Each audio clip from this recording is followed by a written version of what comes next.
Voilà.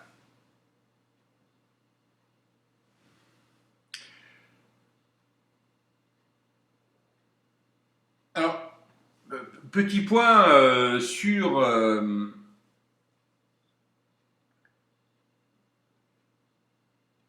enfin, l'analyse clinique des relations enfance-adulte en fonction des sphères qu'on a déterminées, à savoir symbolique et réelle. L'idée, c'est d'avoir des outils. Alors en fait, cette fiche-là, elle est un résumé, un résumé succinct, mais résumé tout de même, des fiches de différentiel clinique. Dans le travail d'un psychologue clinicien ou d'un pédopsychiatre ou d'un psychiatre, normalement, normalement, nous disposons d'un différentiel clinique, donc une série de questions qui permettent d'identifier la pathologie ou le fonctionnement.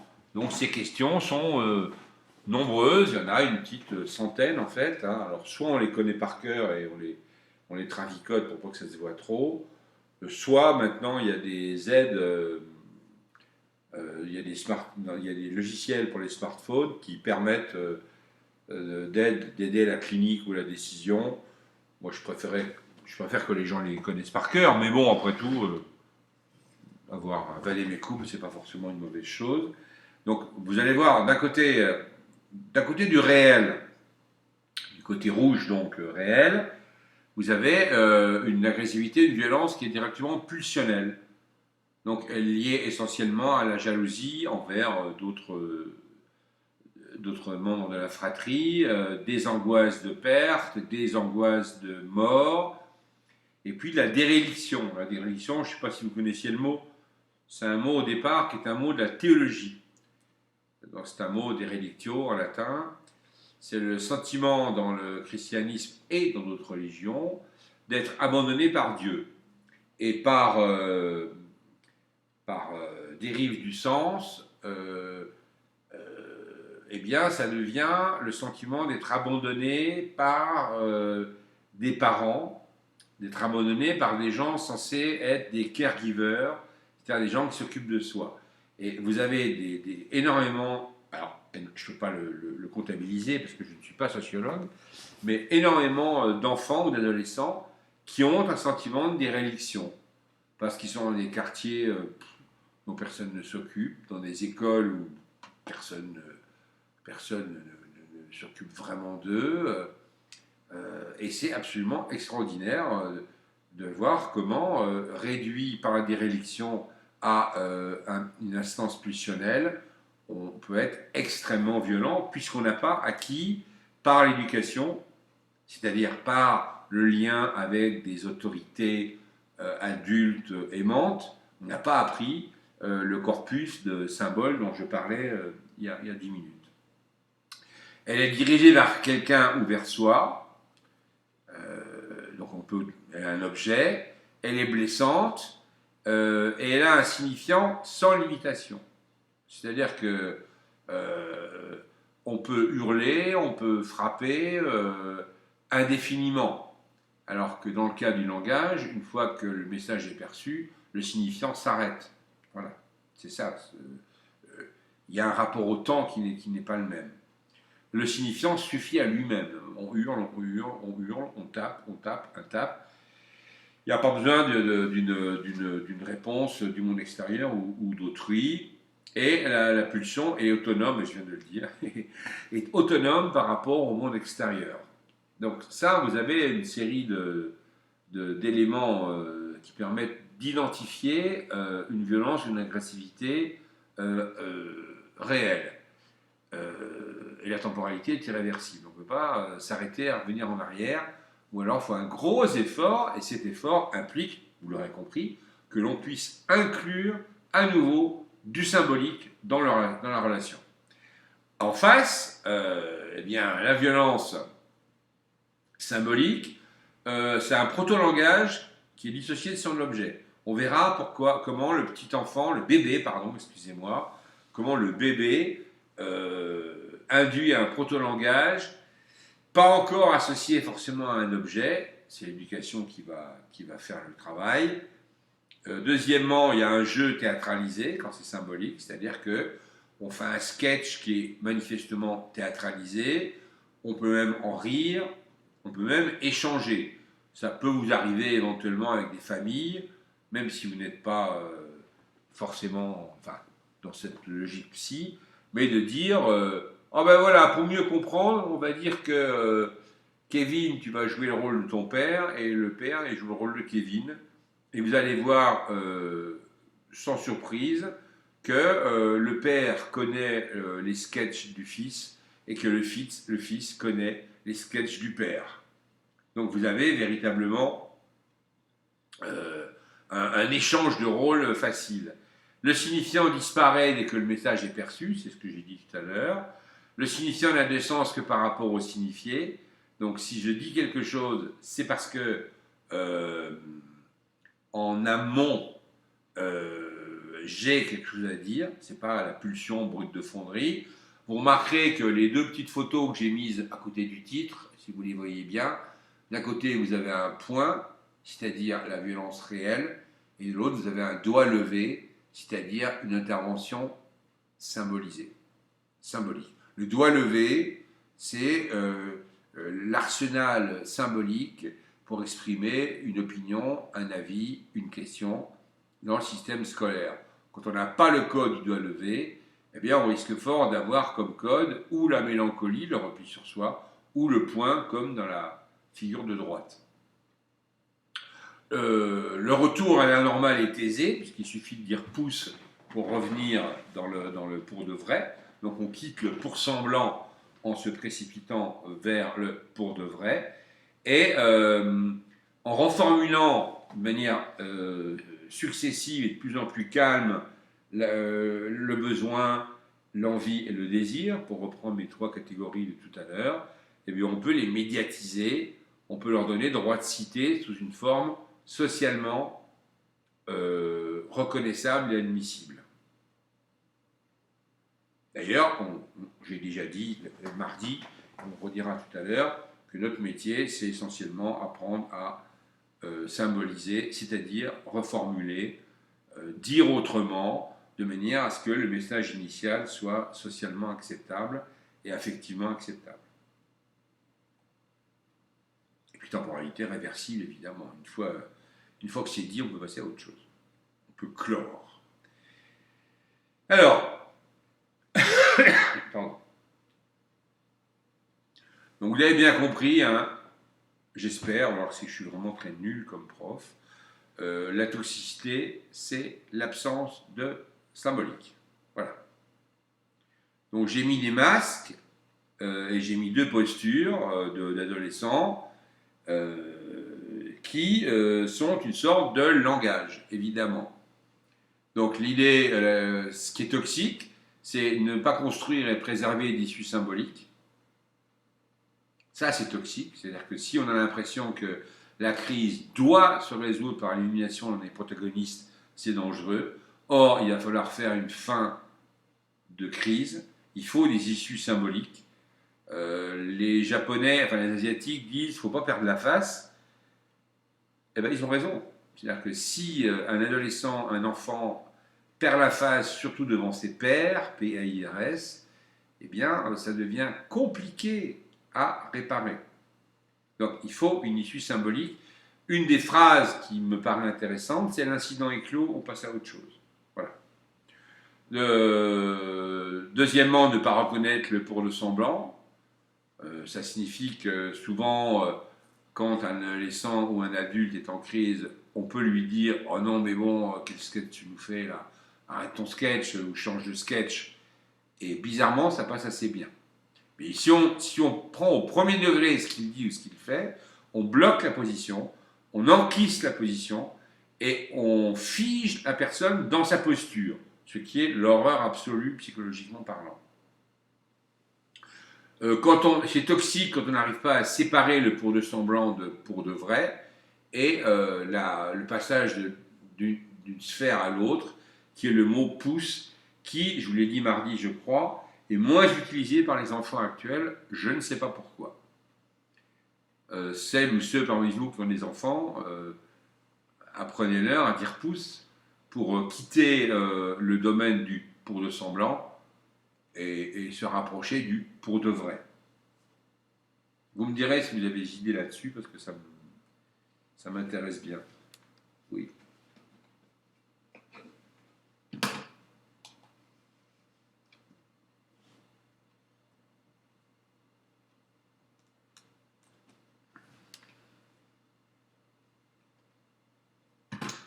J'ai un petit problème de... Voilà.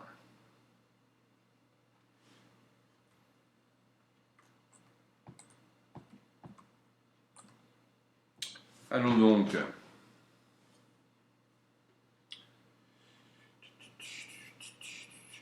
Bon,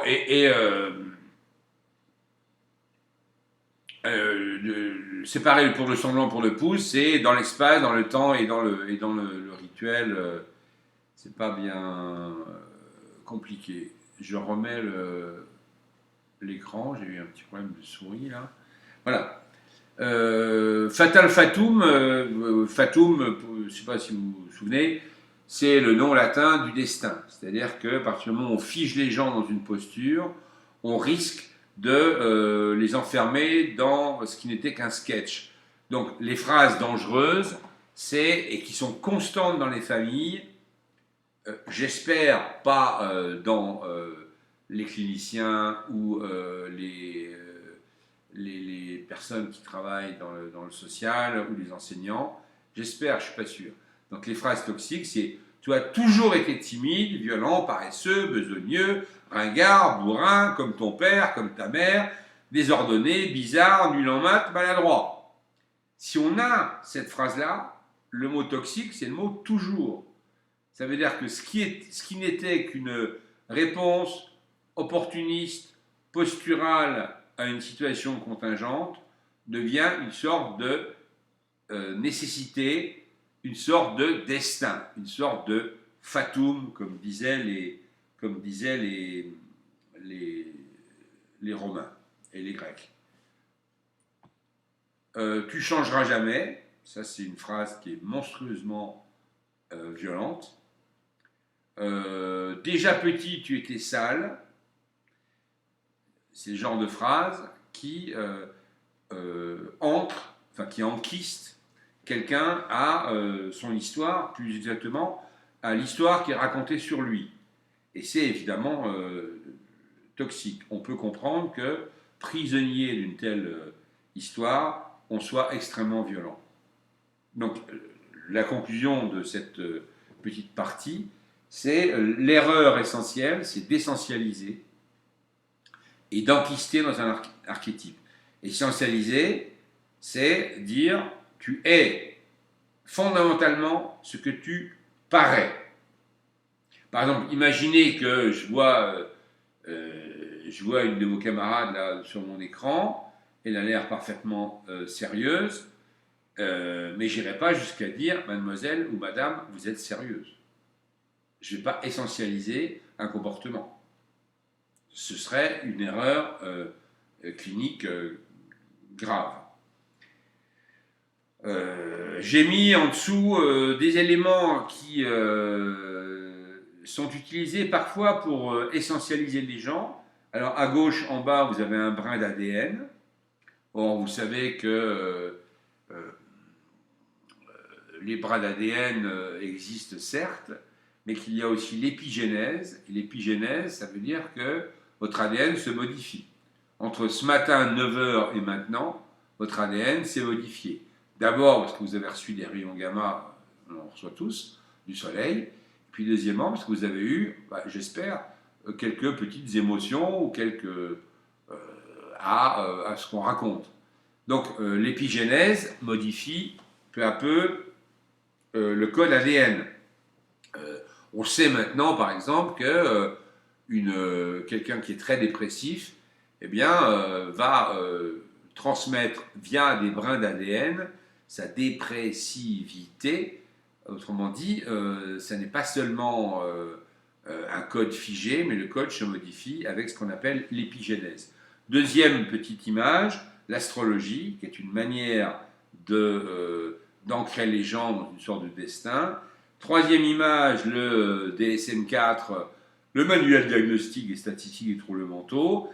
Si on vous catalogue comme bipolaire, moi je me promène dans les hôpitaux psychiatriques pour essayer de travailler sur les erreurs médicales, parce que je suis plus tout jeune, et je m'aperçois qu'il y a des erreurs médicales parce que quelqu'un qui est catalogué bipolaire, ben, il risque fort de le rester pendant 10 ans parce qu'il est catalogué bipolaire. Je rencontre des patients considérés comme autistes, enfin dans la sphère autistique, pour utiliser la phraseologie actuelle, et qui en réalité ne sont pas plus autistes que vous et moi, mais qui ont fait une dépression anaclitique. La clinique est presque la même, mais le problème c'est que si on ne fait rien, ben, toute leur vie va être considérée comme des autistes, ce qui ne sont pas, alors qu'une dépression, ça se soigne bien plus facilement que l'autisme, enfin, que les pathologies de la sphère autistique, pour être précis. Puis j'ai mis une photo de ville, puisque la ville, la société, elle induit des rôles et que c'est très difficile de s'en extirper. Voilà. Excusez-moi. Oui. J'aurais encore une petite question. Vous avez mis tous les exemples avec tu es toujours été, machin, tout ça. Est-ce que vous mettriez toutes les phrases avec jamais dans la même catégorie ou entre guillemets c'est moins grave? Non, c'est pareil. C'est pareil. C'est pareil, parce que ça veut dire qu'on ne laisse pas la possibilité à l'autre selon quoi il est instrumentalisé. Donc ça répond aussi à votre question précédente il y a un quart d'heure. On ne lui laisse pas la possibilité d'avoir un libre arbitre sur ce qu'il veut être. Un thérapeute, souvent, on dit aux gens, bah, écoutez, vous êtes en dépression profonde depuis quelques années, ça signifie que vos axiomes, votre axiomatique, votre philosophie de vie, elle est inadéquate. Donc, si vous voulez ne plus souffrir, faut donc changer d'axiomatique. Et il y a des gens qui changent de manière spectaculaire. Il y a des gens qui changent je ne sais pas, de look, ça c'est encore facile, de relationnel, c'est encore facile, de comportement sexuel, ils étaient hétéros, ils faisaient semblant d'eux, ils deviennent homo, voire de sexe. Le transsexuel, c'est quelqu'un qui sait qu'il est né femme alors qu'il est dans un corps d'homme, et qui enfin décide de virer sa cutie et d'advenir ce qu'il est vraiment, pour reprendre la phrase de Nietzsche ou de Pindar que je citais tout à l'heure. Alors, là, on se trouve confronté à une notion de frontière entre violence réelle, violence symbolique. J'en ai dit deux mots tout à l'heure. L'image en haut à gauche, est-ce que la dame va se sentir agressée? En bas à gauche, est-ce qu'elle se sent agressée? Et en bas à droite, qu'en est-il vraiment de la relation entre le monsieur et la dame que l'on voit? Et pareil, voilà. Alors, on va avoir un schéma relativement simple. Ici, vous avez le psychisme. Donc, c'est l'intimité de ce que vous êtes. Ici, il y a une première sphère qu'on va appeler la zone de confort. C'est-à-dire que vous êtes bien, vous avez des rituels, vous avez des habitudes, vous mettez à la même place en classe. Moi, j'ai toujours aimé comment les EJE, parce qu'il y a une époque où je faisais quasiment tous les cours de psychologie clinique avec les EJE, maintenant j'en fais un peu moins, enfin peu importe. Mais entrer en classe, se mettaient à la même place depuis le début de l'année, plutôt loin du prof, sortaient leurs affaires, leurs bouteilles, leurs trous, etc. Et ça faisait vraiment rituel de protection, zone de confort. Je ne critique pas, mais c'était assez drôle à remarquer. Je sais que j'ai un humour un peu bizarre, mais en tout cas, je riais. Enfin, in petto, évidemment. Là, c'est clair. Si j'entre dans une zone de confort, ou si quelqu'un entre dans une zone de confort, il risque d'atteindre, il va gêner, mais il risque d'atteindre le psychisme. Eh bien, on va dire que quand la flèche entre dans la bulle fuchsia, enfin ou rose, je ne sais pas comment ça apparaît, là, on est dans l'intrusion. Et là, on est dans la violence. Voilà. On le précisera par la suite. La courbe de la violence, je suppose que vous savez, je préfère quand même On la trouve partout, hein, sur Wikipédia, sur tous les articles sur la violence. Bon, elle est donc extrêmement classique, mais à savoir, vous avez d'abord des symptômes non verbaux, donc c'est-à-dire vous avez des crispations, vous avez un froncement de sourcils, vous avez une remontée des épaules, vous avez des mouvements spasmodiques des pieds, bref, des éléments non verbaux. Alors, ce sont des symptômes discrets, ce serait bien de pouvoir les décoder. Donc, bah, vous observez les autres, hein, vous observez comment les autres sont irrités, vous observez comment bah, chacun d'entre nous, bah, on peut jouer sur des mécanismes de signifiants, ou discrets, ou moins discrets, voilà. Oui, je trouve que la tête de notre ancien ministre de l'Intérieur, on est vraiment dans le symptôme pas trop discret, hein, mais il n'est pas content, le monsieur. Hein, voilà. Ensuite, vous avez une phase intéressante et socialement acceptable de violence verbale. Donc il va y avoir agression, en général dégradation du niveau de langue. Au lieu d'avoir le registre de langue socialement acceptable, on va avoir des insultes, la syntaxe va se déconstruire, il y aura des excès dans le niveau sonore, mais ça reste verbal. Et puis ensuite, il y a une troisième phase qui est à nouveau non verbale.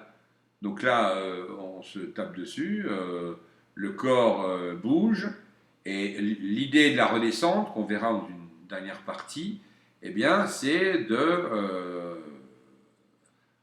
redonner du symbolique, redonner du langage, pour que le pulsionnel puisse s'exprimer. Voilà. Donc c'est un schéma classique. Je passe parce que bon, il est tout à fait, il est compréhensible. Enfin, il n'y a pas de difficulté. Avec toujours la question que j'ai posée tout à l'heure, méfions-nous, est-ce qu'on est dans le sketch ou est-ce qu'on est dans l'agression réelle? C'est-à-dire que, est-ce que la blessure va être une blessure narcissique symbolique, donc pas très grave, ou est-ce qu'elle va toucher le psychisme parce qu'elle aura atteint la zone fuchsia tout à l'heure, c'est-à-dire l'intime du psychisme. Et là, ça devient extrêmement grave. Vous remarquerez que ça atteint le psychisme de manière grave quand ça fait écho à des blessures narcissiques archaïques. Si je vous traite d'abruti, ça peut vous faire ni chaud ni froid, mais si abruti était le mot utilisé par un parent ou un enseignant de petite enfance, là, je vais taper extrêmement fort. D'où l'idée de percevoir les seuils, ça paraît relativement cohérent. Alors, j'ai fait quelques petits... enfin, bon, une approche classique. Vous avez 3 manières de vous tenir. Enfin, vous le savez peut-être, je ne sais pas si vous avez fait la sémiologie du comportement du corps, je vous le dis rapidement. Quand vous êtes hypotonique, ça signifie que les muscles ne font aucun effort, donc vous tenez uniquement par les ligaments. Si je suis comme ça, avachi, les muscles ne travaillent pas, la colonne d'air ne travaille pas, je suis hypotonique. L'hypotonie, socialement, pour les êtres humains comme pour les animaux, est considérée comme une phase de faiblesse et de victimisation. Vous remarquez que dans le film que j'ai passé mardi, le chat, les 2 chats du début, le chat qui est victime, il commence à être hypotonique assez rapidement. Alors que celui qui va être l'alpha, il est extrêmement tonique, voire hypertonique. Donc hypotonique, on ne tient que par le tendon. Deuxièmement, tonique, on tient musculairement, c'est-à-dire que le squelette tient debout parce que les muscles sont contractés, mais ce n'est pas encore le pouvoir absolu. Le pouvoir absolu, c'est être hypertonique, ça veut dire que vous tenez par ce qu'on appelle la colonne d'air.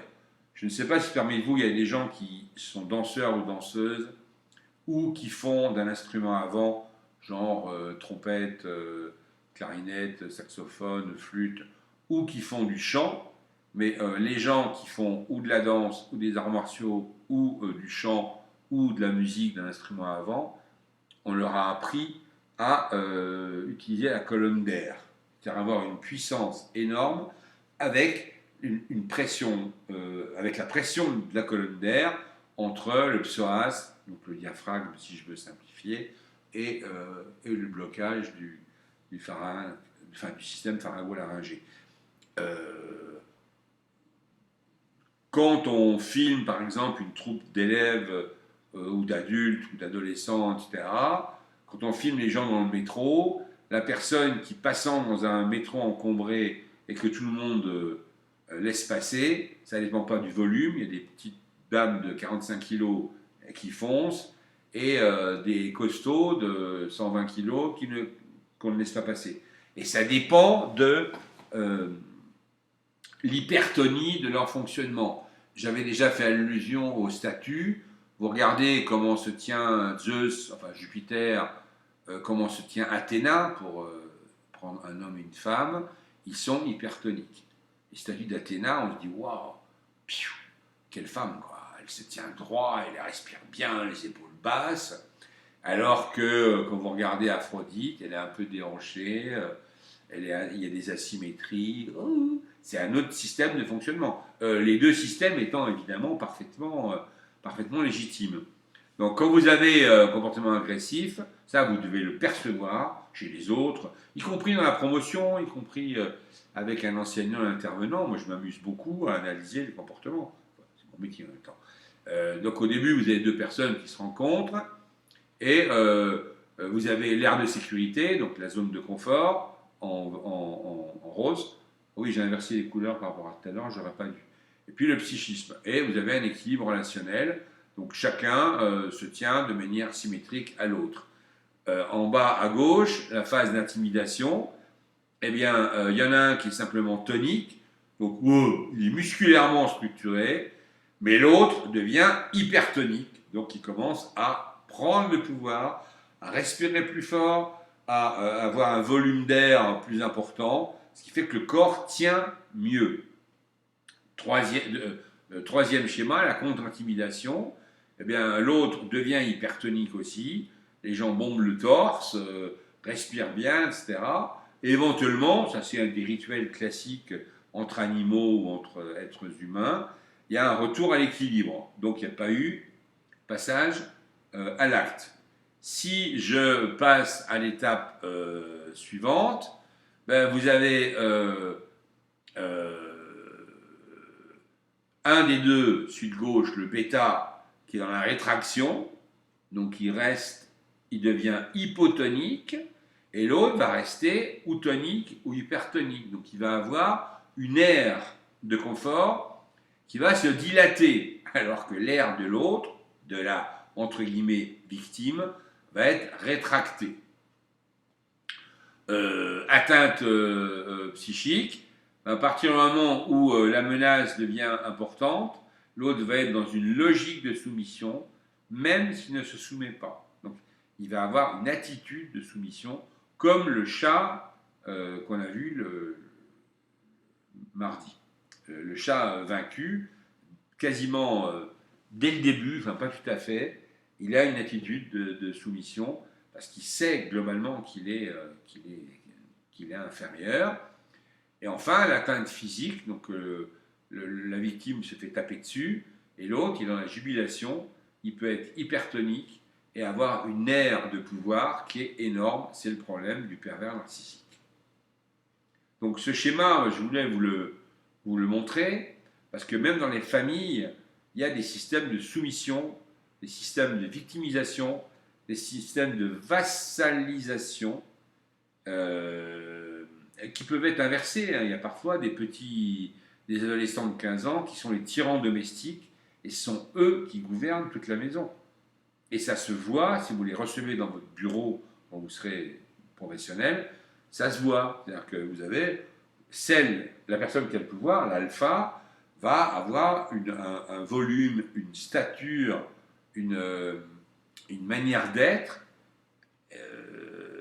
analogue à celle des statues des dieux qui ont le pouvoir, des dieux phalliques, alors que les autres vont avoir quelque chose de la vassalité.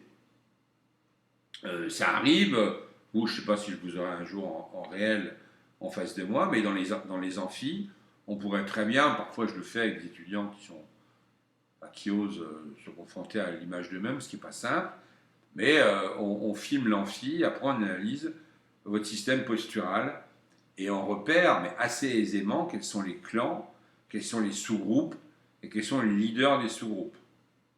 C'est pas magique, hein, ça s'apprend.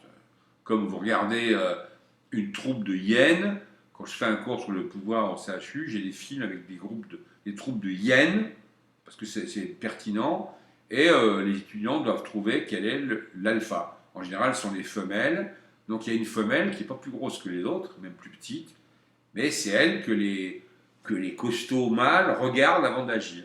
Donc c'est elle qui est la chef, qui est l'alpha du groupe. Et elle a déjà choisi la petite jeune qui va la remplacer, qui déjà, alors c'est encore une, je sais pas comment on dit pas un chiot pour une hyène, enfin un petit animal, un hyéno, je sais pas comment on dit, ou une hyénote, ça ne doit pas exister, et elle a déjà des comportements où elle peut toiser les autres. Donc elle a déjà un comportement de type dilaté, comme l'alpha en haut à droite du tableau. Donc analyser, après vous le faites ou vous le faites pas, mais ça me paraît utile et nécessaire. Alors étiologie et pathologie, c'est la partie la moins drôle, enfin voilà. Alors est-ce que vous avez eu, je pense pas d'ailleurs, des cours sur la théorie de l'attachement? Non, c'est pas votre métier. Donc la théorie de l'attachement, c'est une théorie qui analyse. Enfin, c'est une théorie, ça veut dire qu'elle est acceptée, c'est pas une hypothèse, hein, c'est maintenant, c'est accepté dans la clinique, il y a un consensus scientifique mondial là-dessus.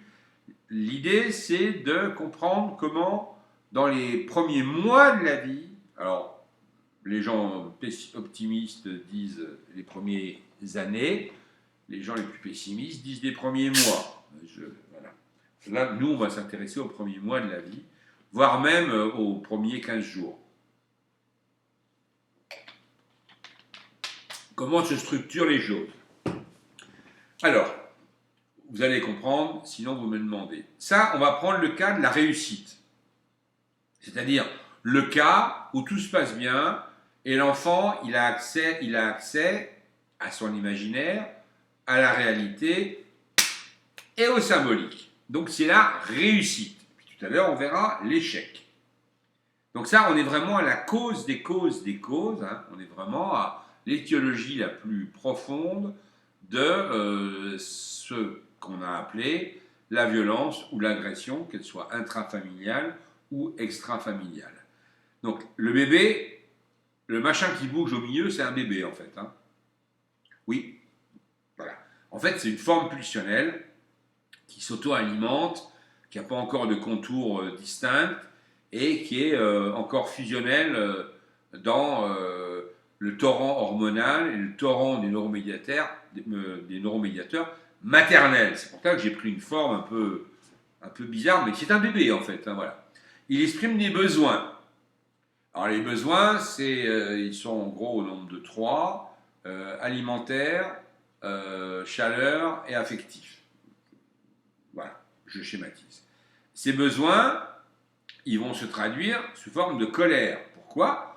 Parce que comme ils ne sont pas satisfaits immédiatement, il y a donc une dissonance cognitive entre le monde tel qu'il est, le réel, et le monde tel qu'on aurait voulu qu'il fût, le désir, et ça se traduit par des cris. Un enfant qui a faim, il va crier. Un enfant qui a des coliques, il va crier. Un enfant qui veut un câlin, il va crier. Cette colère, je vous rappelle que dans la réussite, on n'est pas dans l'échec, elle va être interprétée. C'est-à-dire que la mère ou le père ou les deux, enfin plus généralement le caregiver, celui qui s'occupe de l'enfant, il va interpréter le cri, il va interpréter la colère et percevoir dans ce cri a priori informel une demande précise. Alors, pour mémoire, on s'est amusé à l'INSERM à enregistrer des centaines de bébés et on a analysé les cris des bébés avec un ordinateur qui permet de voir les fréquences et les courbes. Et en effet, on pourrait identifier les cris de douleur, les cris de faim, ou les cris simplement parce que des cris d'angoisse, ou les cris parce qu'il a envie de crier pour faire marcher ses poumons. Alors il y a des mères qui m'ont dit, donnez-nous le logiciel. On l'a refusé. Parce que si une mère a besoin d'avoir un ordinateur, un logiciel pour analyser les courbes de fréquence et d'harmonie de son bébé, c'est un peu grave quand même. Hein. Voilà. Nous, on le faisait expérimentalement, mais c'est tout.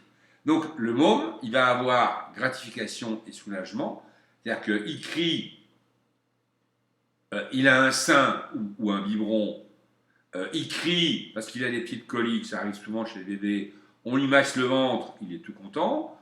Il crie parce qu'il est un peu tout seul, il a un câlin, on lui dit des choses jolies, agréables et narcissisantes, il est content. Vous remarquez que dès 6 mois, on peut avoir, ça c'est hyper important, un soulagement réel, donc il a le sein, le câlin, la caresse, le petit massage, mais très tôt, on peut lui donner une satisfaction symbolique. Par exemple, si parmi vous il y a des mamans, les mères savent mieux faire que les pères, il faut quand même le dire. Imaginez votre bébé dans la pièce d'à côté, il se met à hurler parce qu'il a faim. Si vous avez le sens du rituel du code, vous lui dites « ça arrive mon chéri, ça arrive ». Et si le môme comprend que le « ça arrive », qui est une formule symbolique, c'est une annonce dont il est sûr qu'elle va se réaliser du sein ou du câlin ou du massage, alors il se calme. Ça veut dire que très tôt, le môme peut avoir une satisfaction symbolique. Une de mes tâches, c'est aller en néonat travailler et d'apprendre aux parents qui voient leur môme qui fait parfois 1 kg, 1,2 kg, qui est en couveuse. Et donc les parents sont angoissés, ce que je comprends. Et on leur apprend, enfin je leur apprends, c'est mon boulot, à faire des codes avec les enfants. Ça veut dire que le môme, il est tout petit, hein. Il y a des prématurés qui font 900 grammes, c'est un petit rôti, hein, qui est tout petit. Et c'est des êtres comme vous et moi, donc on peut leur apprendre à coder. Donc j'apprends aux parents à faire wow. Le môme il réagit, puis on refait wow. Il réagit, puis après on le fait pas. Et le bébé, qu'est-ce qu'il fait? Il vous regarde d'un air complètement étonné. Alors tu fais pas ton bruit. Et quand on refait le bruit, qu'est-ce qu'il fait le bébé? Il sourit. Ça veut dire que à 1 mois de vie, l'enfant, le bébé, il est capable d'avoir accès au symbolique. S'il a des parents ou des caregivers qui vont induire du jeu, c'est-à-dire qui vont induire la sacralisation d'un rituel, si on traite son enfant comme un œsophage ou comme un objet, on n'est pas créateur de symboles, donc potentiellement, on en fait un ado qui va être violent. C'est imparable dans la clinique.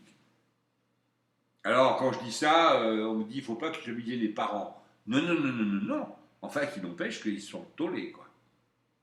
Et c'est réparable avec s'il y a un cadet qui naît, on dit aux mères ou au père, créez des codes.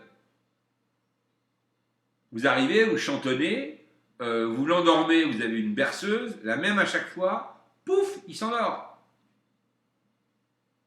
Vous mettez en place des scénarios pour le changer, il est ravi le môme. Si vous le changez comme on change mécaniquement une poupée, ça ne marche pas. Et encore, je connais des poupées mieux traitées que certains bébés. C'est terrible. Hein, la maltraitance, c'est monstrueux. Comme l'enfant, je reviens à mon schéma, comme il y a gratification, il a confiance. Du coup, il va affiner ses codes. Alors, ça ne marche que si le signifiant est affiné sous forme de code. Du coup, le besoin va se reproduire, le processus va se reproduire, et on va avoir des codes de plus en plus affinés. La mise en jeu qui est nécessaire, vous le savez si vous êtes maman ou papa, il faut de l'amour. S'il n'y a pas d'amour, ça ne marche pas. Hein. On a essayé de le faire faire par des robots. Enfin, au Japon et en Corée, on a essayé de prendre des robots, ça ne marche pas. Il faut un contact oculaire. Ça veut dire qu'on a pris des mamans, on leur a mis des masques sur les yeux, mais ça ne marche plus, au moins bien. Il faut du toucher. Là, il faut la perception tactile du symbolique, elle est essentielle chez les gamins, hein, plus que le verbe. Il faut de l'odorat. Par exemple, il m'est arrivé de conseiller à des mères de ne pas mettre trop de déodorant. Parce qu'on sait maintenant que par le système rhinolfactif, qui est un des premiers à être terminé en embryologie, se passent des liens extrêmement sophistiqués. En particulier, il y a un lien qui n'est pas encore maîtrisé par les chercheurs, mais il est repéré entre ce que l'on sent, hein, donc le centre rhinolfactif, et le taux d'ocytocine. D'ailleurs, on le dit bien en français, quand on dit celui-là, je ne peux pas le sentir, l'expression française a verbalisé le lien entre l'affectivité et l'odeur. Et à l'inverse, quand vous êtes amoureux de quelqu'un, vous prenez son pull, son écharpe et vous le sniffez, quoi, parce que ça devient comme un objet transitionnel. Et on va dire que l'objet transitionnel, le doudou ou le dodo des enfants, il doit être porteur de l'odeur ou du parfum maternel. Et si vous êtes très amoureux, le parfum de l'autre, l'odeur de l'autre, ça vous enchante, évidemment. Enfin, j'espère pour vous. D'où le problème des gens qui ont été frappés d'agueusie avec le Covid. Le fait de ne plus avoir d'odeur, c'est extrêmement déstabilisant. Extrêmement déstabilisant. Alors, le mouvement, évidemment, et le sourire. Bon, ça va de soi. Maintenant, l'échec. Donc, l'échec, c'est ce qui nous concerne. Non, pas, ça ne nous concerne pas. Mais puisque c'est ça, la genèse de la violence, c'est l'échec. J'ai mis échec, voilà. Donc, l'enfant, le même enfant au milieu, là, cette forme bizarre, exprime un besoin. Le code, a priori, est le même au départ, c'est une colère.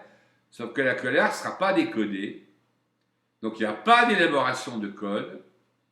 Ce qui est mis en jeu ici, c'est on ignore, on n'est pas là, enfin il y a un non-contact avec l'enfant, il y a de la négligence, il y a une absence de décodage, il y a des abus physiques, donc on traite l'enfant comme une mécanique, on le change comme une mécanique, on le nourrit comme une mécanique. Il y a parfois des gens qui disent, oh, de toute façon, avant 2 ans, c'est un œsophage. Je l'entends dire, hein, je l'entends dire.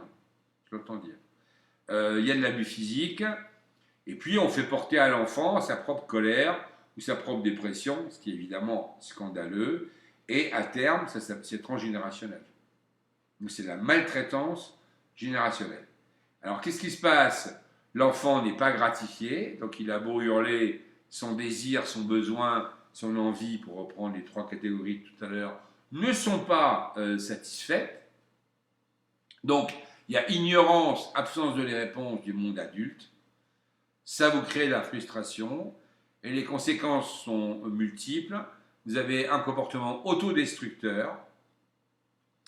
C'est là que vous avez des mômes qui se mordent eux-mêmes, qui se font des blessures en se tapant la tête contre leur berceau ou un mur. Il y a agressivité par rapport aux autres. Ça se voit en crèche. C'est-à-dire qu'ils n'ont pas d'empathie, c'est déjà quand même un futur psychopathe. Hein. Et puis l'étape suivante, c'est le repli. Il y a des enfants qu'on appelle les enfants poupées de chiffon, qui sont repliés sur eux-mêmes, qui sont hypotoniques et qui ont un moi totalement déstructuré. C'est assez catastrophique, ça se répare, hein. Mais à voir, c'est assez stupéfiant. Hein. Des moments, on les prend, vous les posez, hop, ils restent comme ils sont posés. Ils sont hypotoniques. Et quand on questionne les mères, ils ont eu un mois avant un comportement agressif, autodestructeur. Et oui, ça donne des gens borderline. Alors j'ai mis amygdale parce que j'ai pris ça à un cours de pédopsychiatrie où on travaillait sur justement le fait que l'amygdale, qui est le gestionnaire des émotions dans le cerveau, eh bien, les enfants comme ça, l'amygdale ne se développe pas. Donc au lieu d'être irrigué par du sucre, du calcium et de l'oxygène, et du glucose évidemment, enfin le sucre, j'ai dit oui, l'amygdale ne se développe pas, ce qui fait que l'individu plus tard aura du mal à avoir de l'empathie. Ça se répare. Hein. On a récupéré des enfants dans la guerre en Bosnie, à la Pitié, là où je travaille, et des enfants étaient considérés comme étant quasiment psychotiques. Ils avaient été nourris euh, ou avaient subi des traumatismes, ou en Roumanie avaient été, Ceausescu, dans les orphelinats, où ils étaient nourris par terre, lavés au jet, etc. Donc pas d'amygdale, pas d'empathie. Ils ont été adoptés par des familles aimantes, et au bout de 2 ans, ils ont récupéré une amygdale vascularisée comme vous et moi, enfin j'espère, et donc capable d'empathie. Donc c'est réparable. Hein, hein, c'est pas dans le plomb, hein, c'est pas dans le marbre, c'est réparable. J'ai encore une question. À poser. C'est réparable pour un enfant, mais si la personne est devenue adulte, est-ce que du coup c'est entre guillemets fixé ou c'est encore réparable? Alors, plus on attend et plus c'est réparable difficilement. Il y a par exemple, j'ai vu des gens, des psychotiques aigus dans des hôpitaux psychiatriques, on n'a pas encore trouvé le moyen de guérir. Ça ne veut pas dire qu'on ne saura pas, hein, mais on ne sait pas faire. C'est-à-dire que c'est tellement intégré qu'on n'arrive pas. Alors il y a actuellement des recherches liées aux médicaments. On cherche des molécules qui permettent artificiellement de vasculariser l'amygdale. Pour l'instant, c'est pas probant, mais on peut y arriver parce qu'on joue sur la viscosité du sang, par exemple. Il y a déjà des gens qui sont sous anticoagulants. Là, c'est sur un peu la même technique.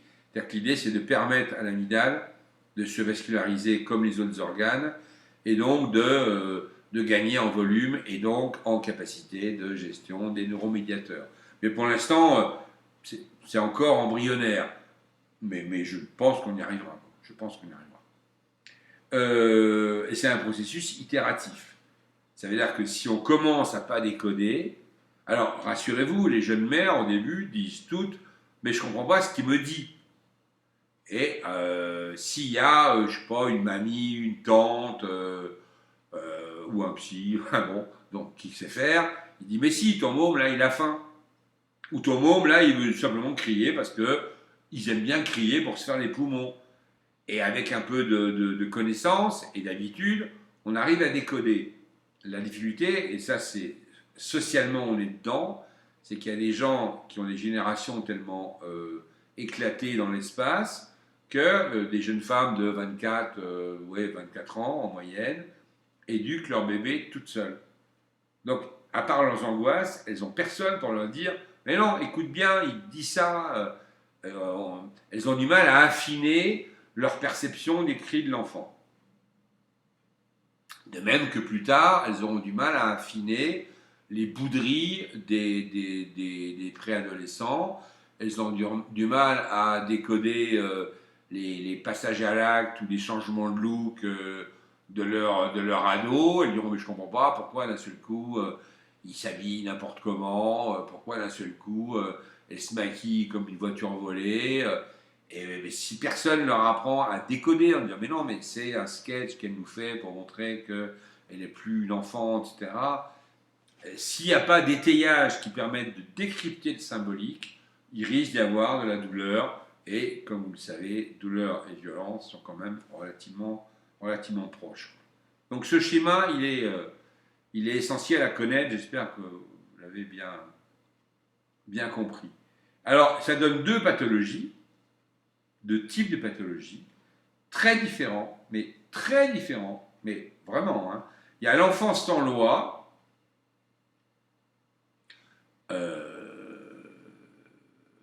il est ici, voilà. Donc il est l'objet de ses pulsions. Alors l'enfant sans loi, c'est celui qu'on repère le plus vite, parce que c'est l'enfant roi, il est dans l'instantanéité, il veut, il prend, il veut, il fait un caprice. Il n'a aucune tolérance à la frustration, oui, ben je viens de le dire, et au deuil. il est soumis au seul rapport de force, donc il n'a pas accès à la loi, il n'a accès qu'au rapport de force. Si vous allez au tribunal, une des questions que pose le président du tribunal, enfin le juge aux experts psy, c'est, première question, est-ce que le prévenu était conscient au moment des faits? Bon. Deuxième question, est-ce qu'il a accès à la loi? Et parfois, nous répondons non, il a juste accès au rapport de force. Donc un gamin qui se tient tranquille en maths parce que le prof de maths leur file des baffes, il n'a pas accès à la loi, il a accès au rapport de force. C'est évidemment insuffisant et ce n'est pas supportable socialement. La troisième question d'un président de tribunal, c'est est-ce qu'il est accessible à la sanction? Mais bon, ce n'est pas notre propos aujourd'hui.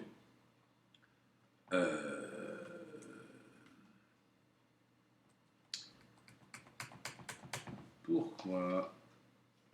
Eh bien oui, c'est parce que comme je n'utilise pas la souris, elle s'éteint.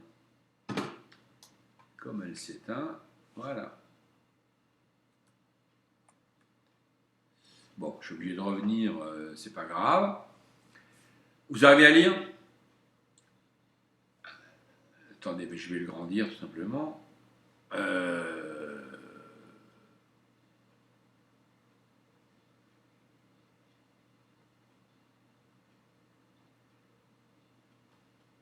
Tac.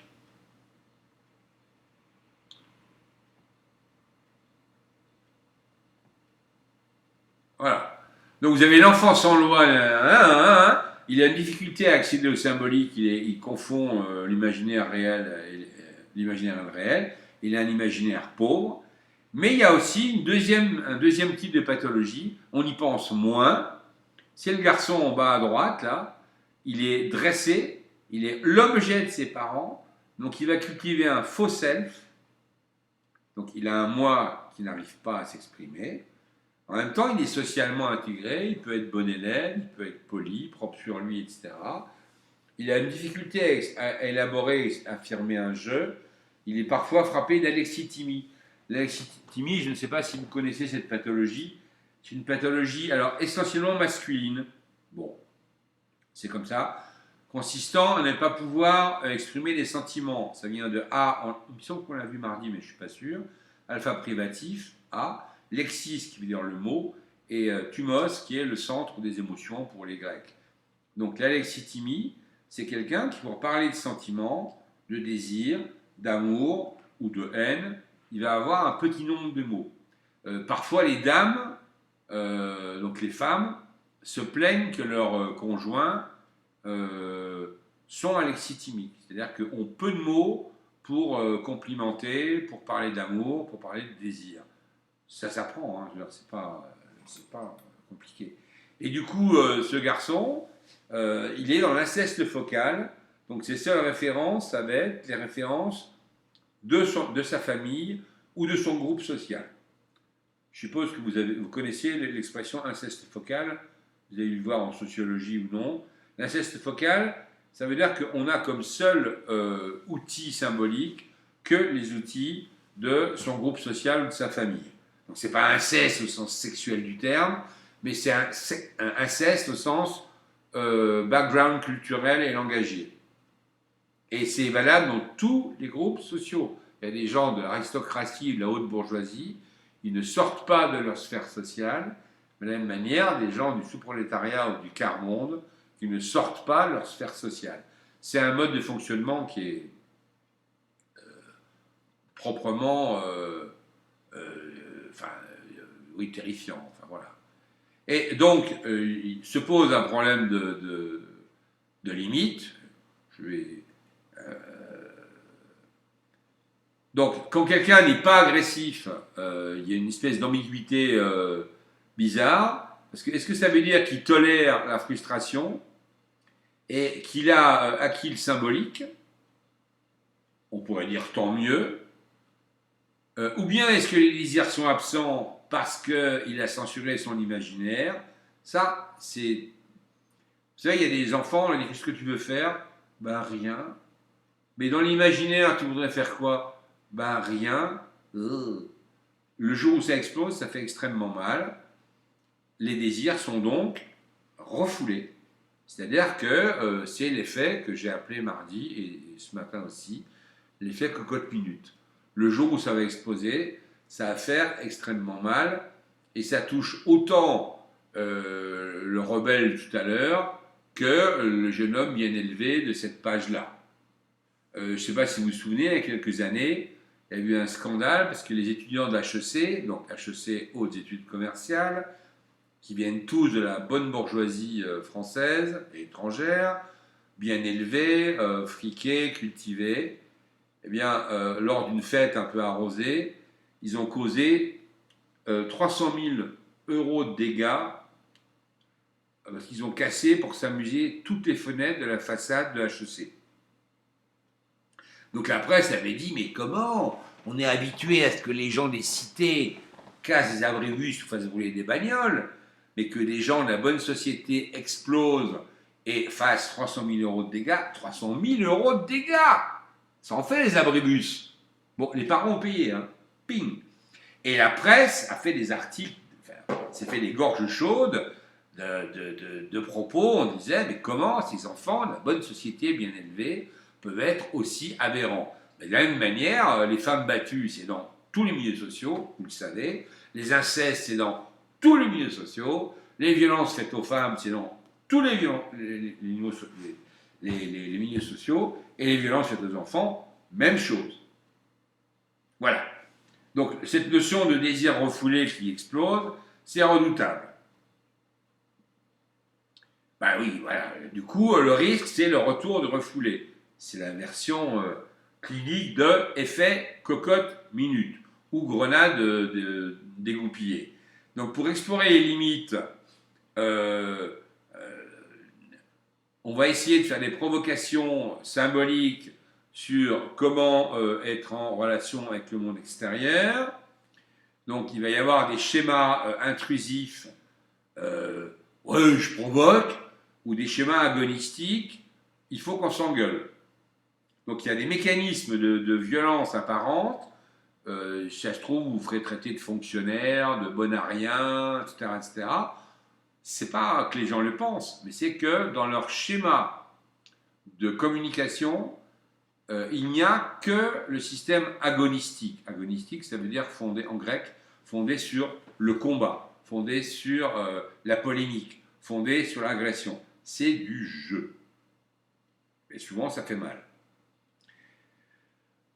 Ou alors vous avez des schèmes de partage, des schèmes osmotiques, donc on va voir les autres en souriant et on se débrouille. Par exemple, vous allez dans un camping et vous allez observer qu'il y a des gens, ils vont se barricader quasiment. C'est-à-dire, au bout d'une semaine, ils ne connaîtront pas le prénom de leur voisin, etc.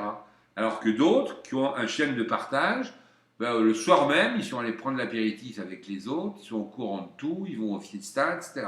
Ce sont des schémas évidemment acquis, c'est pas inné. Mais c'est extrêmement intéressant, hein, ce qui se passe dans la frontière. Le statut du monde intérieur, ben, c'est pareil. Vous avez ou bien des schèmes intrusifs agonistiques, c'est-à-dire que, mon Dieu, si j'en rencontre quelqu'un, il va me faire du mal. J'espère que vous n'êtes pas comme ça. Alors c'est lié à l'histoire familiale, c'est lié aux représentations de l'étranger ou de l'étrangeté. Ou bien vous avez un schème de partage osmotique. Autrement dit, imaginez deux familles. Famille A, quelqu'un sonne à 8h du soir, le père dit « Ouais, on répond pas, qu'est-ce qui me fait chier à cette heure-là » bah, ça va modéliser les gamins à l'idée que l'impromptu, l'étrangeté, voire l'étranger, c'est mal. Famille B, on dit « Bah tiens, on va voir qui c'est » et puis éventuellement, on prend une assiette de pâtes, on fait des pâtes carbonara en plus, on ne met pas à ça près. Ben, le mot, il va se dire, l'impromptu, l'étrangeté, voire l'étranger, est bienvenu. Alors, il ne s'agit pas de racisme ordinaire, si j'ose dire. Il s'agit du statut de l'altérité. Alors, vous-même, demandez-vous, enfin, normalement, vu le métier que vous avez choisi, vous avez tous et toutes un rapport d'accueil à l'altérité. Enfin, j'ose l'espérer. Non, non, je ne lui parle pas, lui il est black, en plus il est gay, hein, on ne sait pas, puis il ne parle même pas français, Je lui parle pas, lui.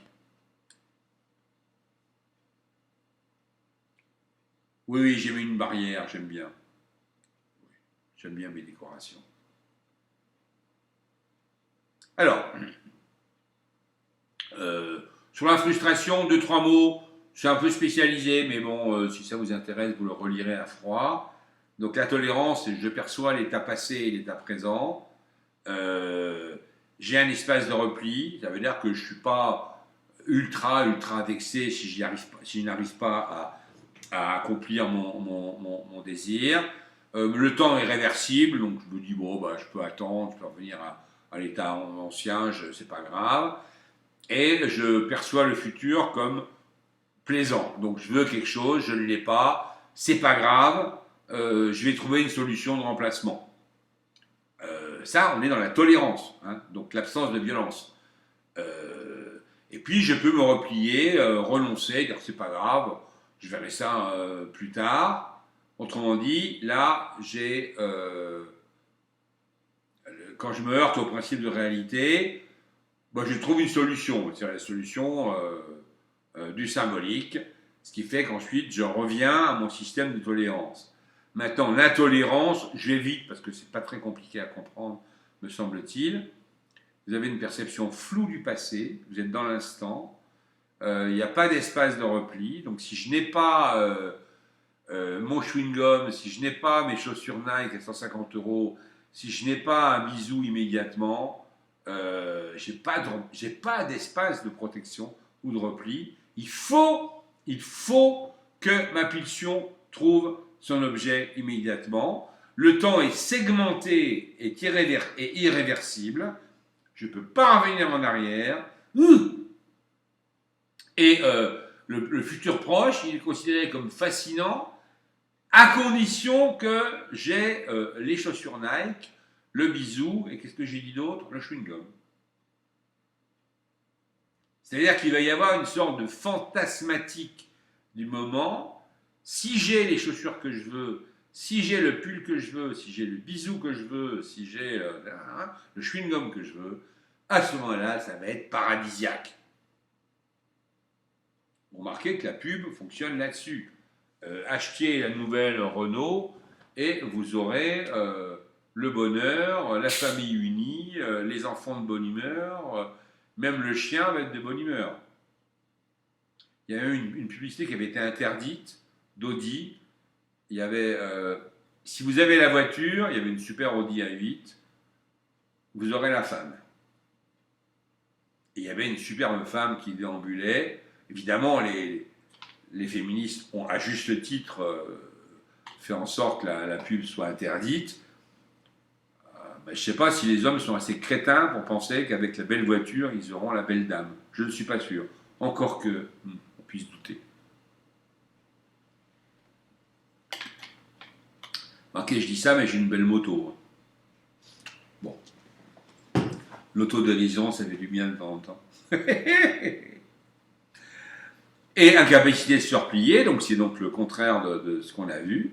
Ça veut dire que le rapport au principe de réalité, il y aura le truc qui est en train de scintiller là, eh ben c'est en crise. Oh, c'est joli. Ça veut dire qu'on ne peut pas, une fois qu'on se heurte, on est enquisté dans cette espèce d'étoile rouge qui a brillé un moment, c'est la crise, et on ne peut pas revenir à une autre arborescence, enfin une autre branche de l'arborescence. Moi, je le trouve bien clair, ce slide, enfin ce schéma sur tolérance, intolérance. Donc évidemment, notre métier, c'est de faire en sorte que l'individu puisse passer du rouge au vert, c'est-à-dire de l'intolérance à la tolérance. Vous avez compris, enfin voilà. Même chose, c'est un peu plus compliqué comme analyse. Dans la tolérance, il y a médiation des désirs dans le temps et l'espace, ça a toute source. Il y a médiation du mécontentement, ça veut dire qu'il y a du symbolique, vous avez compris. Il y a une histoire personnelle maîtrisée, ou en tout cas connue. Il y a des schèmes narratifs analogues, c'est pour ça qu'il faut raconter des histoires aux enfants. Il faut raconter des contes pour enfants aux enfants, pas forcément les laisser dans leur tablette, enfin passons, parce que le conte permet à l'imaginaire d'imaginer, de se forger des situations de changement.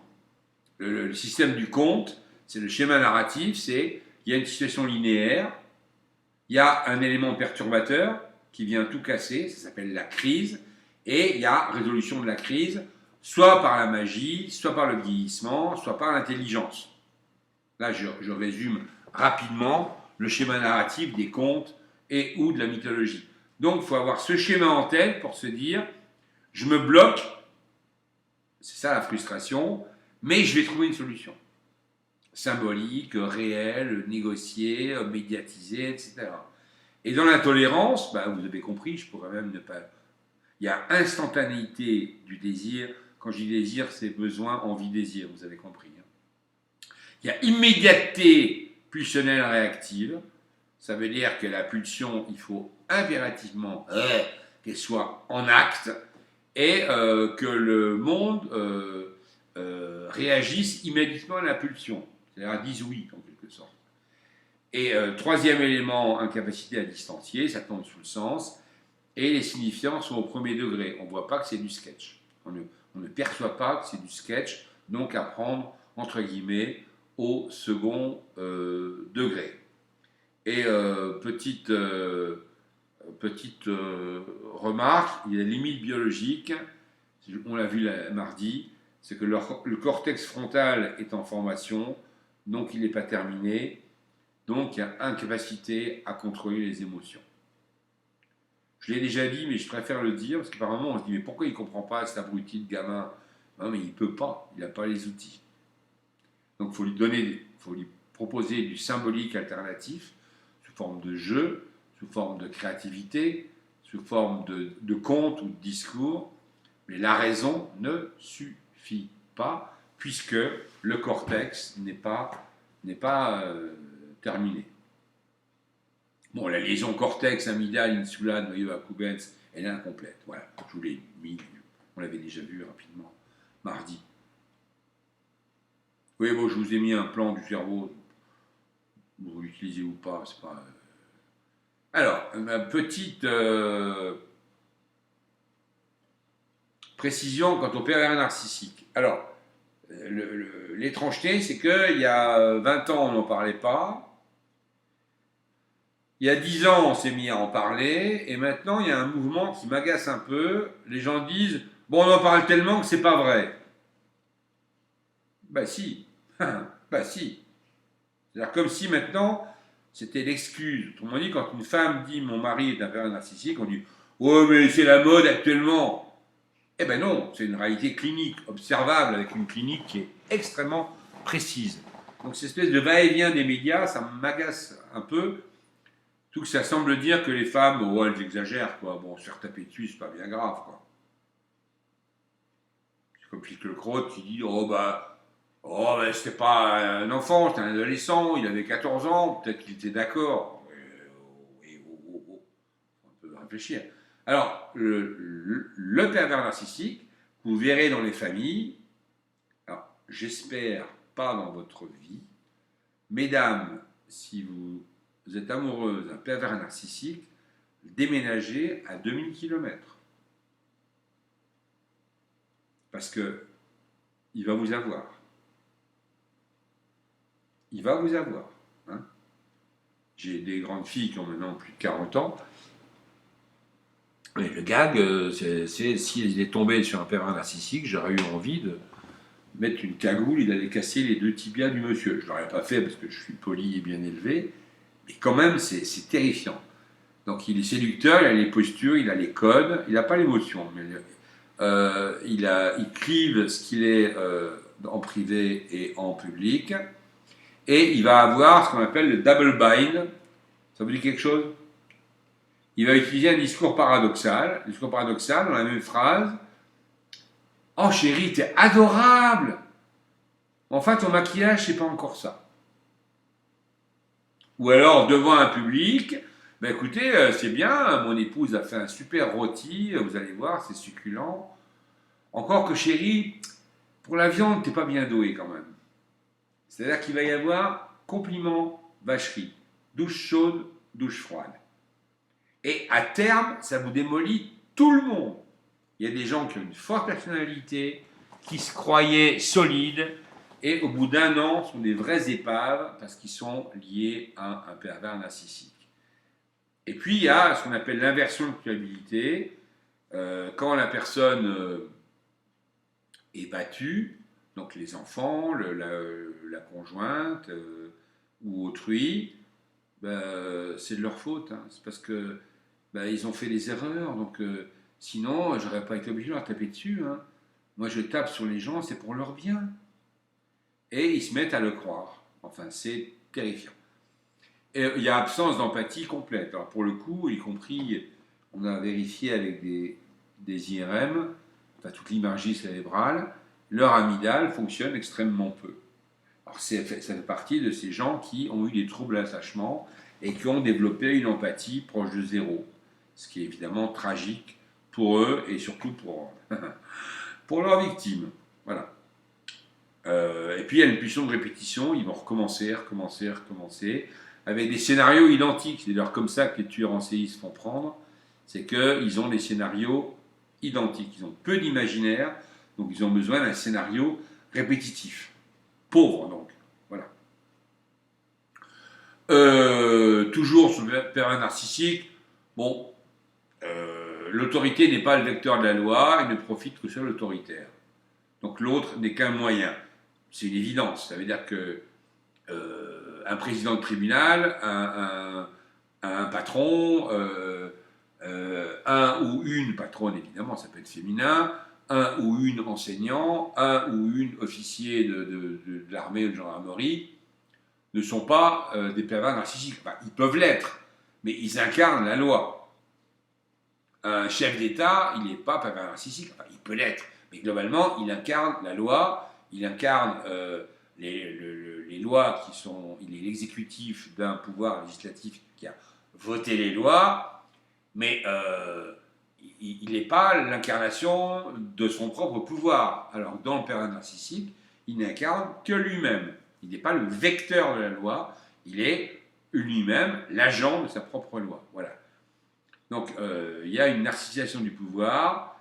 Donc les pervers vont se dire... Je suis un héros, j'ai une posture christique, oh là là, je ne veux pas être victime. Autrement dit, il va tout faire pour qu'on pense que le pouvoir, c'est lui.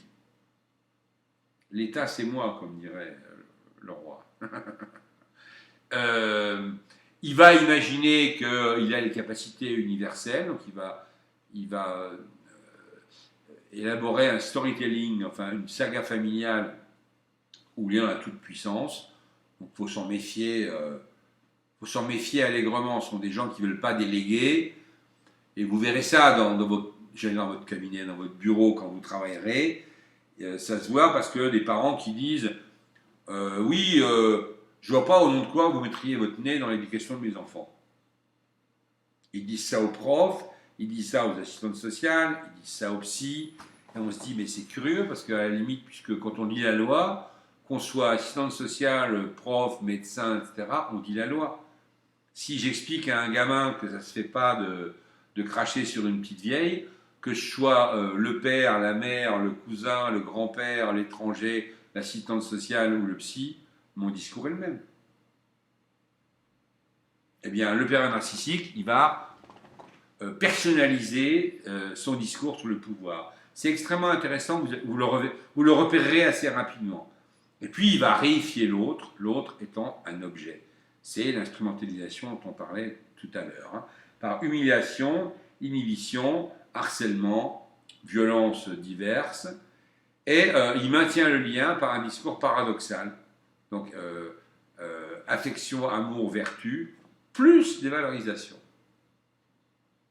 Je t'adore ma chérie, mais alors tu sais toujours pas te coiffer. Vous entendez? Non, je ne vise pas les personnes que j'ai devant moi, on est d'accord. Et ça, c'est extrêmement destructeur. Mais extrêmement destructeur. Ça fait partie de la clinique de... Bon, j'ai encore... Il faut que je trouve un moyen que ma souris, il faut que je la touche régulièrement. Reste active, parce que sinon, eh oui, j'ai plus de... Bon, c'est pas grave, je le saurai, hein. La phrase toxique, c'est tu as le droit, mais ça me fait beaucoup de peine. Quand on fait des séminaires de psy, et quand on cherche les phrases qui vont plus escater nos patients et patientes, c'est celle-là qui vient en tête. Tu as le droit, mais ça me fait beaucoup de peine. Alors, celles qui sont mamans ou ceux qui sont papas parmi vous, ne vous minez pas, on a tous dit ça un jour. On a tous dit ça. Mais il ne faudrait pas en abuser quand même. Parce que la perversité, c'est imaginer, je suis une mère, et j'ai une fille, Kevina, qui a 14 ans. Et je dis à Kevina qui me dit « Oh, il y a une fête avec les élèves de ma classe, on voudrait faire une espèce de fiesta, et puis danser, etc. » Moi, sa mère, je lui dis « Bon, je t'ai pas élevé comme ça me déçoit beaucoup que tu fasses comme les autres. Décidément, j'ai un peu raté ton éducation, ça me fait beaucoup de peine. Mais tu as le droit d'y aller. » La Kevina en question n'y va pas. Et là où c'est pervers, c'est que le lendemain au petit-déj, la mère dira « Mais qu'est-ce qui t'arrive, Kevina? Tu fais la tête ?» Alors la môme « Oui. » Et la mère dit « Mais c'est toi qui as décidé de ne pas y aller, c'est pas moi. » Ça, c'est typique d'un comportement ultra violent. Parce que c'est une perversité extrêmement subtile, mais qui tape à chaque fois. Et si vous vous souvenez, vous, ex-adolescente, vous êtes vieille maintenant, hein, d'avoir entendu cette phrase, tu as le droit, mais ça fait beaucoup de peine, mais on est piégé. On est piégé devant le double mind, c'est-à-dire une injonction paradoxale. Ou j'obéis à mon désir, mais je fais de la peine à l'autre, ou j'obéis au désir de l'autre, et moi je me fais de la peine. C'est horrible. Dans ces cas-là, quand les parents me disent, bah alors, qu'est-ce qu'il faut dire? Ben, je dis, vous dites oui ou non. Vous dites non, si le monde transgresse, il aura une sanction, il va peut-être transgresser, il va peut-être partir par la fenêtre, peu importe, il aura une sanction, mais sanction claire, nette. Ou vous dites oui avec des précautions d'usage, genre on veut le numéro de téléphone des parents des autres, on veut qu'il y ait un adulte référent, on vérifiera que tu n'as pas bu de l'alcool ou que tu n'as pas fumé des joints, enfin bref, mais oui ou non, et pas cette espèce d'injonction paradoxale qui est excessivement toxique. Alors, j'ai mis, alors c'est pas moi qui l'ai fait, hein, mais je trouve ça extrêmement intéressant. Vous avez une sorte de violentomètre. Alors, il peut être analysé, il peut être modifié et critiqué. C'est pas la question. Autrement dit, l'idée, c'est d'essayer de voir quelles sont les étapes pour repérer une violence ou non. Alors, dans le vert, il n'y a pas de violence. Donc, respecte tes décisions, accepte tes amis, a confiance en toi, et content quand tu te sens épanoui ou épanouie. Il y a un E, parce que c'est les groupes femmes qui ont fait ça, c'est des copines féministes. S'assure de ton accord pour ce que vous faites ensemble. Bon, déjà, en orange, c'est un peu inquiétant. Te fait du chantage, rabaisse tes opinions, se moque de toi en public, jaloux et possessif en permanence, te manipule, contrôle des sorties.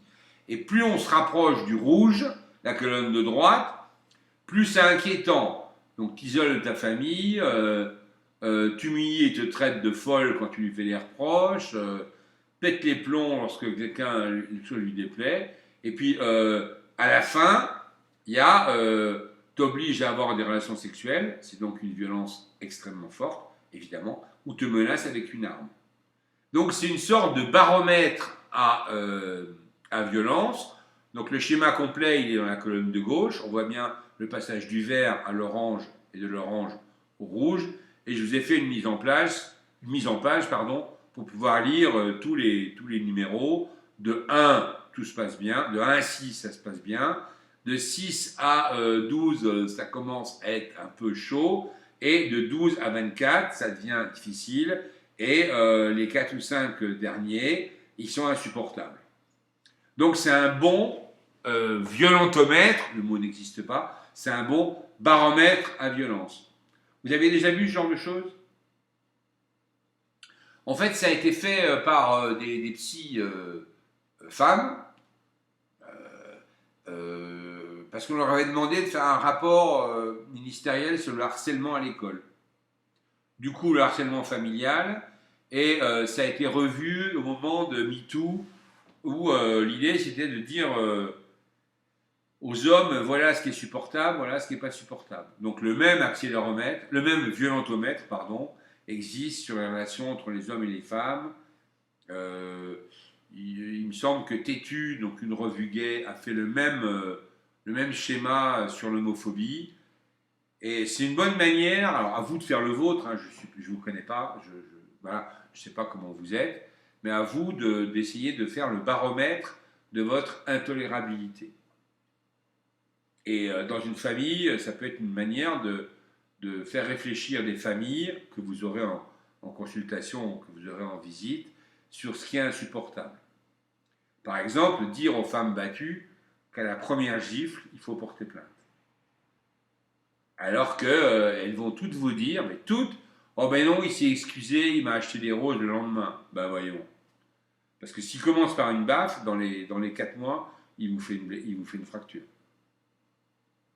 Voire, il vous perce le tympan avec une gifle, enfin des choses qui sont et physiquement et psychologiquement insupportables. Donc ce tableau, il me plaît bien. Moi. Alors,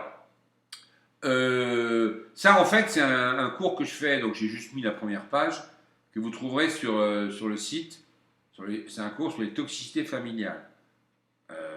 Donc il y en a des pages. Je vais juste résumer, parce que sinon, il nous faudrait... Excusez-moi, Monsieur Bénard, j'aurais quand même une question à vous poser avant de vous enchaîner, parce qu'il y a quelque chose que je n'ai pas dû entendre ou pas comprendre, c'est quand vous parlez d'instrumentaliser l'autre, vous parlez d'humiliation, mais d'inhibition. Alors l'inhibition, c'est-à-dire que la personne se profite sur elle-même ou comment? Ça veut dire que dès que la personne exprime un début de commencement de besoin, d'envie ou de désir, ouais. on lui dit que c'est illégitime.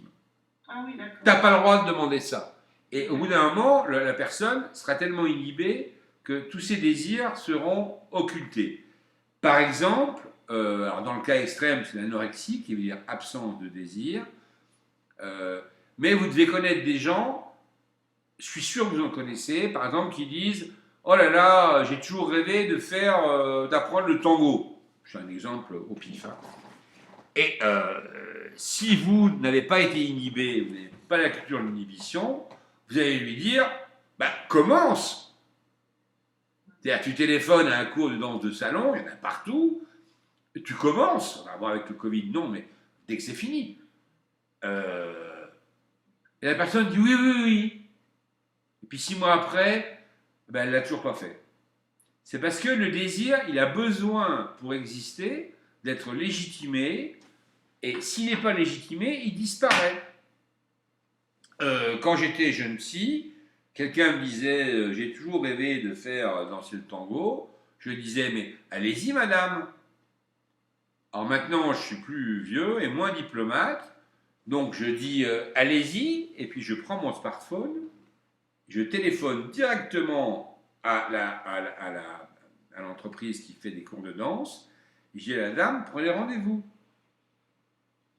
Parce qu'un désir qui n'est pas étayé par un adulte référent ou quelqu'un qui est censé être à l'aise avec les désirs, eh bien, il risque de mourir, il risque d'être inhibé.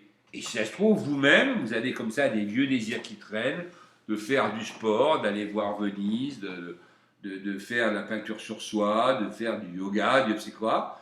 Et le désir n'est pas assez impérial, il n'est pas assez fort pour avoir droit de citer, parce que vous vous sentez illégitime. Dans le monde de la musique, par exemple, il y a des gens qui jouent bien, mais ils se sentent illégitimes pour monter sur scène. Moi, je suis musicien par ailleurs, et j'adore amener des gens sur scène en me disant « Mais si, tu vas voir, ça va bien se passer ».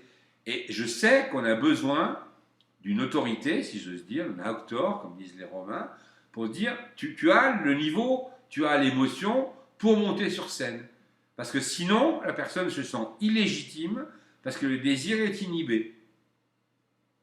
Alors, imaginez dans le cadre familial ou conjugal, y compris conjugal, il y a des désirs qu'on a et on n'ose pas le dire à son conjoint ou sa conjointe ou ses conjoints, enfin, chacun fait comme il veut, hein, ou conjoint, peu importe, euh, parce qu'on pense que le discours, il est illégitime. Alors, ce que disent les psys, ce qu'on dit, c'est il vaut mieux exprimer un désir avec le risque que l'autre dise non, mais avec la chance peut-être que l'autre puisse négocier. C'est-à-dire que le désir puisse, une fois légitimé, avoir le droit de citer. Donc c'est plus intéressant de dire je voudrais faire ça, est-ce que tu es d'accord, que de dire oh ben non, de toute façon l'autre ne sera pas d'accord, donc on se censure, on s'inhibe, et à terme, on ne dit absolument plus rien. J'ai répondu à votre question? Oui, merci beaucoup. Non, mais c'était une bonne question. Alors, la famille, c'est un lieu de toxicité, j'ai mis un poison. Alors, je pourrais dire la famille, c'est la pire des structures, mais on n'a pas trouvé mieux. Voilà. Mais honnêtement, c'est un lieu absolument monstrueux. Mais il n'y a pas mieux. Mais il n'y a pas mieux. Voilà. Et les gens sans famille sont encore plus déglingués que les gens avec famille. Mais c'est quand même un lieu assez extraordinaire. Moi, j'adore analyser des familles. Hein. Enfin, en tant que psy. Il y a des secrets de famille. Alors, si vous voulez des détails, j'ai un cours que j'avais fait d'ailleurs à l'IRTES, aux EJE. Vous allez sur mon site, vous cliquez secrets de famille. Et ça vous amènera à une série de cours sur les secrets de famille. Et la base des secrets de famille, c'est la permanence d'une dette. Donc chaque génération se sent redevable de quelque chose, d'une culpabilité, et donc de la honte qui va avec. Je ne détaille pas, mais c'est relativement classique. Il y a une modélisation comportementale, donc chaque famille induit des modèles. Souvenez-vous de ce qu'on a vu mardi, le père qui est avachi sur son canapé avec son pack de bière. Il ne peut pas dire à son gamin, en regardant Pernod, non, en regardant, il n'est plus là, en regardant un match de foot, il ne peut pas dire à son fils, ouais, va travailler tes maths. C'est impossible. La modélisation s'appelle la Weltanschauung, si vous avez des souvenirs de Husserl, la phénoménologie et la Gestalt théorie. Ça veut dire que nous tous, par nos comportements, pas par nos discours, hein, eh bien, nous pérennisons une vision du monde, c'est-à-dire un rapport de soi à soi, de soi au monde et de soi à autrui, qui est redoutablement efficace comme modèle. Vous faites le marché avec votre gamin. Si votre gamin voit que vous discutez en souriant avec le boucher, la boulangère et le vendeur de gâteaux du Maghreb, il se dira ouais, ma mère ou mon père, c'est le pied, tout le monde est gentil. Et lui-même, il va discuter, marchander. Si vous voit comme ça, un peu hôtel, en disant bonjour, je voudrais ça, c'est tout, eh bien, il va être modélisé par une Weltanschauung extrêmement tristoune, voilà, voire agressive. Troisièmement, il y a des pathologies, absence d'éthique, inceste. Hein, je rappelle que la prohibition de l'inceste, c'est constant. Et d'après les statistiques officielles, en France, il y a 160 000 incestes par an. Et d'après vos collègues assistantes sociales qui sont plus dans le réel que moi à ce niveau-là, elles disent quasiment toutes qu'il faudrait tripler. Donc 3 fois 180 000 par an. Ça fait quand même beaucoup, quoi. Ça fait quand même beaucoup. Hein. Et je suis d'accord avec vos collègues et les experts qui disent qu'il faut tripler. Absence d'éducation symbolique, ça vous avez compris que c'est la blessure, le truc qui pourrit la vie. Absence de loi, absence d'amour, confère tout l'attachement. Ah, j'ai oublié de mettre des guillemets. Inceste focal, qu'on a vu tout à l'heure.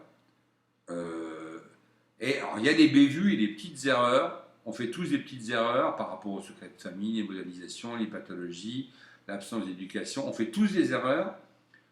Tous. On a tous eu des paroles genre fais-moi plaisir, fais ça. Ou alors fais-moi plaisir, ramène-moi une bonne note. C'est une erreur, c'est une bévue. Mais il ne faut pas la chroniciser. C'est-à-dire une bévue, oui. 50 bévues, non. Vous dites à votre compagnon ou compagne, oh là là, t'es toute belle aujourd'hui, je t'aime, c'est une bévue. Parce qu'elle va dire, ça veut dire que les jours où je suis maquillée, je suis nul. Vous dites à votre compagnon ou compagne, aujourd'hui tu sens bon, alors c'est bien, mais si elle entend, ça veut dire que les autres jours, j'ai une odeur de chacal, ça passe pas. Donc, bévue, oui, chronicité, non. Et attention aux projections, compensations, on a vu. Donc là, vous avez une sorte de plan général des pathologies familiales. Je ne vais pas les préciser, il faudrait un nombre d'heures considérable. Mais le point commun de ces pathologies, c'est qu'il n'y a pas de symbolique. Alors, les toxicités donc, j'aime bien ces deux images avec la noix bleue et puis l'oiseau qui ne se tient pas comme les autres. Il y a l'inceste focal, donc absence d'échange avec le monde extérieur. Je l'ai fini tout à l'heure, mais bon, on le revoit maintenant.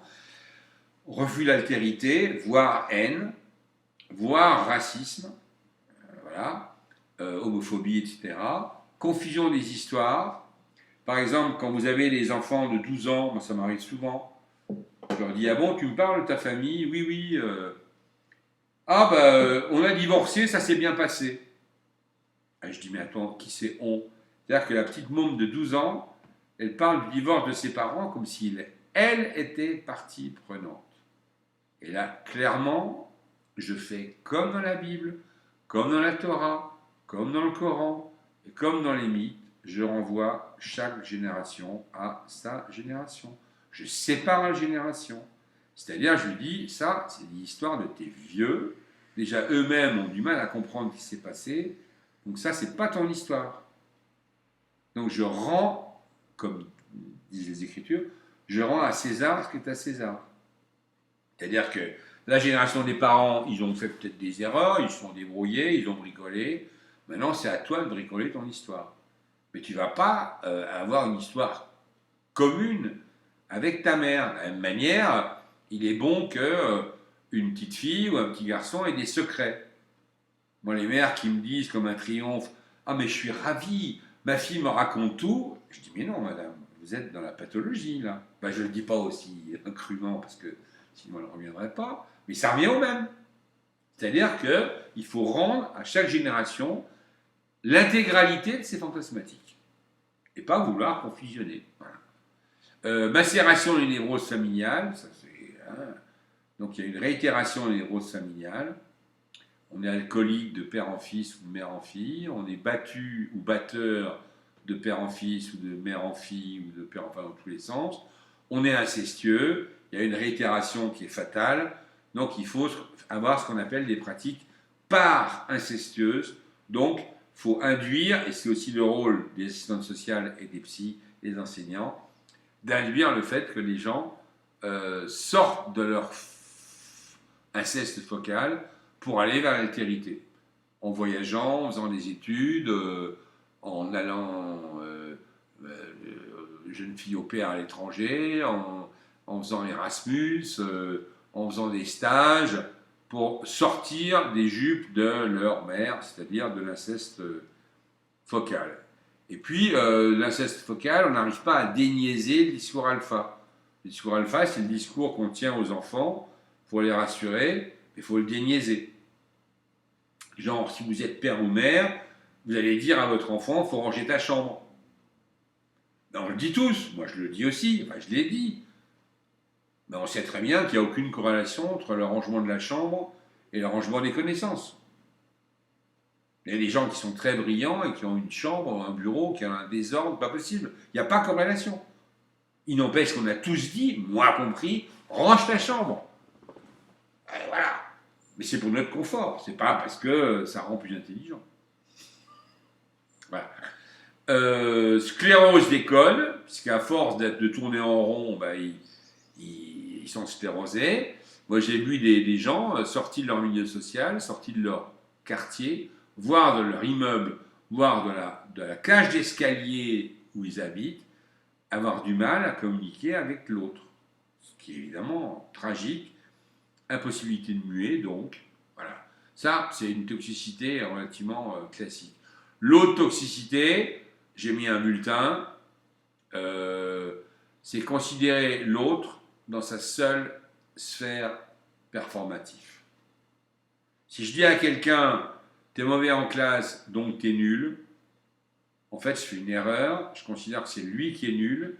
Alors, si j'étais intelligent, je devrais dire, tu n'as pas les résultats attendus dans le référentiel de ton âge. Point.